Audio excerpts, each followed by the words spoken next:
5000 கோடி எப்படி 5000 கோடி கடன் வாங்கின ஒரு பியர் ஃபேக்டரி ஓனர் என்னால அந்த கடனை கட்ட முடியலன்னு கை தூக்குறான். ஆனா அவன் தற்கொலை பண்ணிக்கல. அவனுக்கு லோன் கொடுத்த அதிகாரிகளும் தற்கொலை பண்ணிக்கல. ஆனா 5000 ரூபா கடன் வாங்கின ஒரு விவசாயி அதை கட்ட முடியாம வட்டி மேல வட்டி ஏறி பூச்சி மருந்து குடிச்சு தற்கொலை பண்ணிக்கிறான்.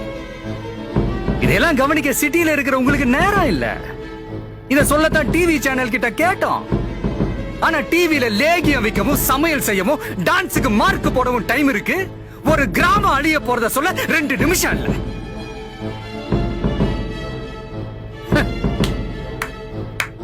இந்தியாவுக்கு ஃபேக்டரியே வேணாம்னு நாங்க சொல்ல வரல. குடிக்கிற பால்ல இருந்து தயார் பண்ற சோப்பு வேணாம்.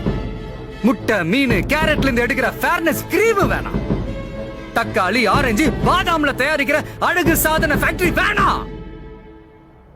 இந்தியாவுல விட்டமின் குறைபாடுனால ஒரு நாளைக்கு 5000 குழந்தைங்க இறந்து போறாங்க. ஒரு நாளைக்கு.